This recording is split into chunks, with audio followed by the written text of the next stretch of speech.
राजधानी रांची के हरमू स्थित आजसू पार्टी मुख्यालय में मिलन समारोह आयोजित किया गया। मिलन समारोह में पार्टी के केंद्रीय अध्यक्ष सहित पार्टी के पदाधिकारी मौजूद रहे।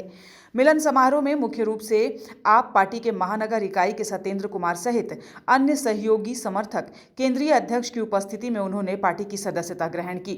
सुदेश महतो ने इनका पार्टी में स्वागत किया। मिलन समारोह में मौजूद केंद्रीय अध्यक्ष ने कहा कि इनके आने से पार्टी को और ताकत और मजबूती मिलेगी। हमारी पार्टी की मंशा होगी कि राज्य में एक नया जनादेश लेकर राज्य को एक वाजिब जगह स्थापित करने में सहयोग मिले। वहीं दूसरी ओर आप पार्टी से आए सत्येंद्र कुमार का कहना है कि आप पार्टी के केंद्रीय नेतृत्व से कई बार झारखंड में पार्टी की मजबूती एवं चुनाव के विषय पर लगातार चर्चा हुई, पर केंद्रीय नेतृत्व ने वर्तमान समय में झारखंड में चुनाव को लेकर संजीदगी नहीं दिखाई, जिसके कारण हमने आजसू पार्टी का दामन थामा है। वहीं दूसरी ओर सुदेश महतो ने कहा कि अब हम आने वाले समय में पूरी मजबूती के साथ लोकसभा चुनाव लड़ेंगे। बड़ा निश्चित रही है। मैंने पहले भी बोला कि 14 के 14 लोकसभा ये एनडीए का टारगेट है।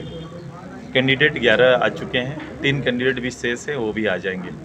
और हम पहले से ही एडवांस हमारी तैयारी, चुनाव तिथि से पहले की तैयारी हमारी प्रारंभ हो जाएगी। हम लोग ने लोकसभा स्तर पर, अगर पार्टी की हमारी बात करेंगे तो लोकसभा स्तर पर हमारी तैयारी चल रही है।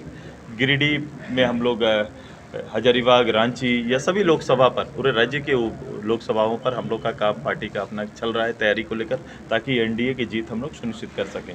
जहां तक हमारे पार्टी के चुनाव लड़ने का है, उसकी चुनाव जहां हम लड़ेंगे, जहां से मेरे कैंडिडेट होंगे, लगभग ये तय है, आप जानते हैं। लेकिन इसका भी विधिवत घोषणा हमारा 1-2 दिन के अंदर हमारा कैंडिडेट का भी और चुनाव क्षेत्र का भी घोषणा हो जाएगा।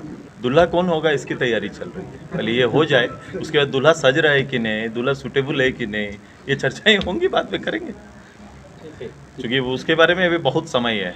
एक एडवांस जीत आई है कि पार्टी ने तय कर लिया 100 करीब पौने 200 कैंडिडेट की, 105-200 आसपास के कैंडिडेट की घोषणा हो चुकी है। ये करेंगे, अभी आ जाने तो पूरी लिस्ट आ जाएगी। जब सभी क्षेत्रों में खड़े हो जाएंगे, फिर आप उसमें ST, OBC सबको देखेंगे हम लोग। आम आदमी पार्टी को छोड़ने का रीजन था, मेरा आम आदमी पार्टी को हम लोग 2 साल बहुत मेहनत करके खड़ा किए थे, और जिस मुकाम के लिए, जिस सोच के विचार के हम लोग आम आदमी को यहाँ डेवलप कर रहे थे, हमारा केंद्रीय टीम से बार बार बात होती थी।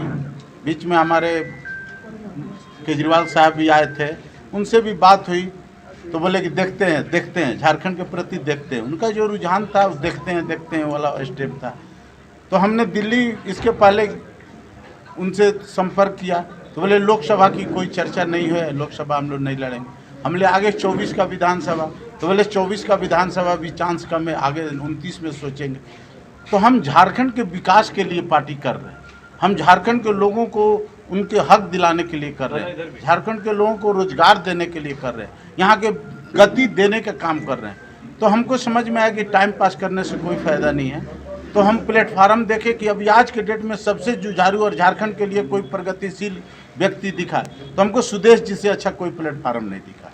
और सुदेश जी के नेतृत्व में काम करने का जो हमको अनुभव पहले भी तो इनके कामों का हमको अनुभव था, और इनका जो जोश है, जो जज्बा है, जो झारखंड को जिस मुकाम पर ले जाने का जो सोच है, उस सोच के चलते मैं इनके साथ जुड़ने का संकल्प लिया और बोला हम लोग फिर मिलकर, हम लोग यंग हैं, फिर मिलकर झारखंड को एक नई ऊंचाई पर पहुंचाने का अगर क्षमता है तो सुदेश जी के नेतृत्व में, इसलिए हमने सुदेश जी के पार्टी का चयन किया और आज ज्वाइन का आज मन बनाकर आज परिवार में शामिल। न्यूज़ विंग के लिए रांची से रफी समी की रिपोर्ट।